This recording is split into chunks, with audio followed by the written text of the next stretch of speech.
We saw damage earlier on the 14 of Nick Igdalski. We'd like to show you how that happened. Look at right of your screen.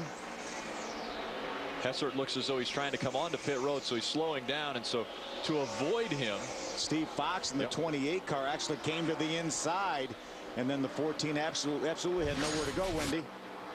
Yeah, Nick Igdalski has a rough start to his original dream start here at Pocono Raceway.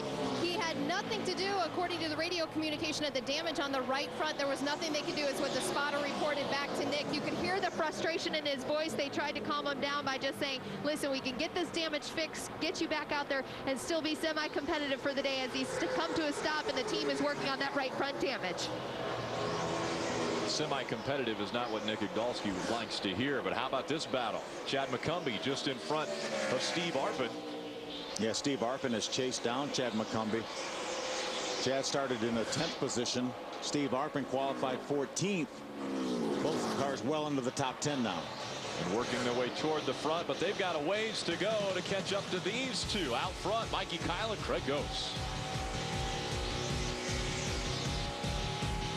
Out in front, it is Mikey Kyle. Mikey Kyle looking for his first win in the ARCA Racing Series. He has dominated this from the drop of the green flag, actually from the time qualifying started.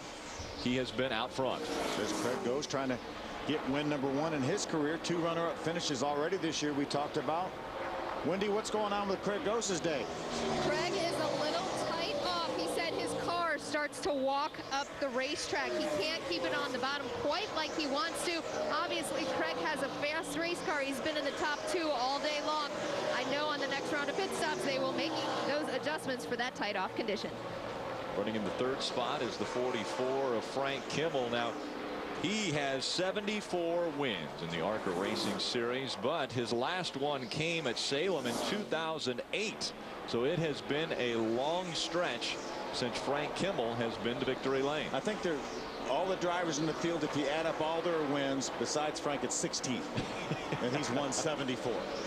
74 wins for Frank Kimmel. Patrick Shelter is on pit road right now, and Craig Gose right behind him. The 81 car, 2nd place car, is on pit road right now. Let's go to Wendy.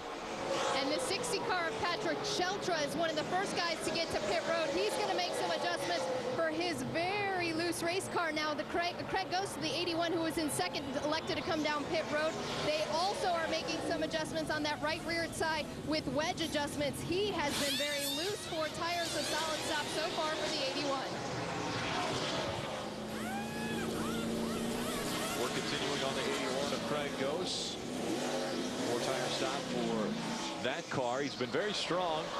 The only car stronger is the one out front, Mikey Kyle. He's been strong since we started practice. Yeah, Craig was within a couple seconds of him when he made his green flag pit stop. So right now, Craig would love to see this race go green a little bit longer. Frank Kimmel, the 44 car, is on pit road. And we go down to Wendy. Frank Kimmel tells his brother Bill and crew chief, you need to free it up for me. It's been tight in the middle. They are going to make that wedge adjustment on the right rear side. 4 tires also. It was a gambling game for a lot of these cars. How long were they going to go? Our leader, Mikey Kyle, has elected to stay out the longest, it looks like, and quite a surprise when we saw him come down pit road at lap 29 for a lot of these. Patrick Shelter does have a flat right rear tire, guys. Patrick Shelter has a flat. And he's going into turn number 1 right now. There we see Mikey Kyle going across the stripe. He's right behind Tim George. Right now, Tim George being shown in the 9th position. So 9 cars on the lead lap. And there's Chad McCumbee slow on the racetrack. Now it looks like he's trying to get it back up to speed, but slow on the racetrack is Chad McCumbee. Tough break for Chad. He worked his way up into the top 10. He was running 6th last time they crossed the start-finish line. So McCumbee on the access road now. And the 36 of Rob Brent makes his way onto pit road. While he's doing that, Brian Silas behind him in the 11 also coming onto pit road for his stop.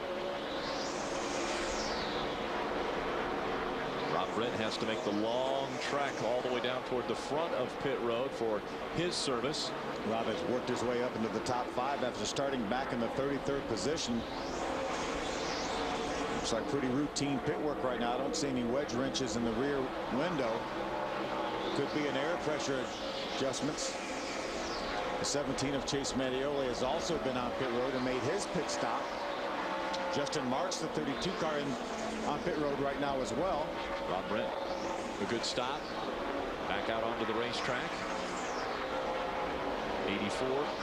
94 of Jason Basham also on the pit road and back off again. There's Justin Marks. Construct Court Toyota out of the Wintron stable. Justin Marks down and away from his pit stall. Oh, and can Chad McCumbee make it all the way around? A very long racetrack to work around, and he's on the access road, but if he does block the access road, I would think that the ARCA racing officials would have to stop to get him off of the track. You see right behind our leader Mikey Kyle is Tim George.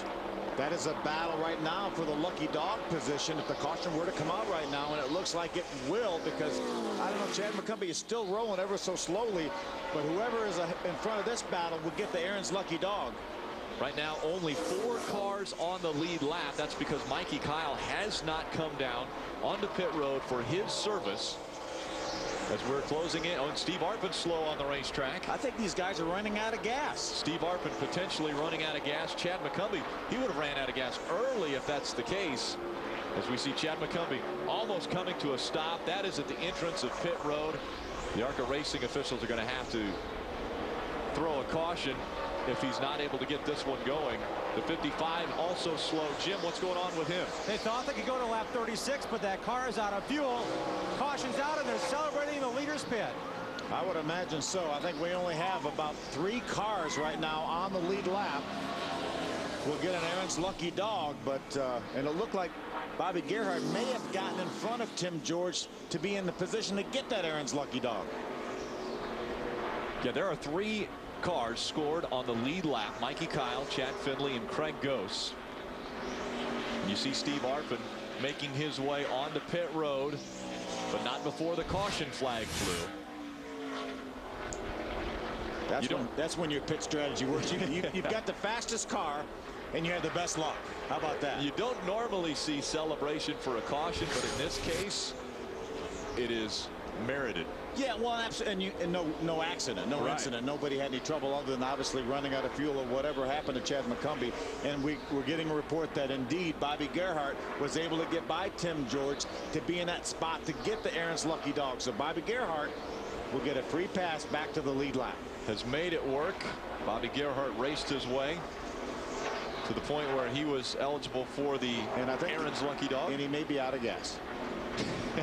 And as soon as he gets the Aaron's lucky dog, well, he'll have to come onto pit road and top it off with fuel. Yeah, and if he comes in too early, he may be ruled as a penalty, and he will lose his Aaron's lucky dog if that's the case.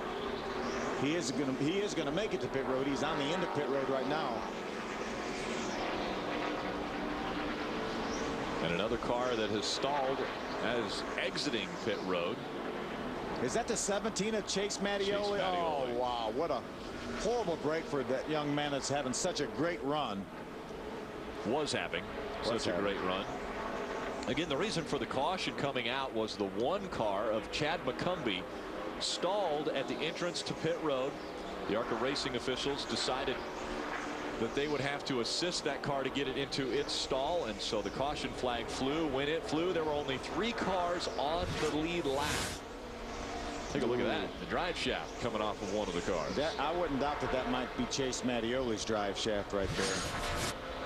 And if that's the case, that will put him in the garage for a good while to replace that. And that, that happens sometimes when you're in a hurry. When you leave pit road, you dump the clutch and the wheels grab and something has to give. And sometimes it's an axle, sometimes it's a drive plate, and sometimes it's a drive shaft. Yeah.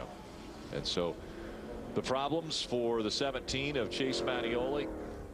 And you see the hook is going to be turned around, and they'll pull him back into the garage.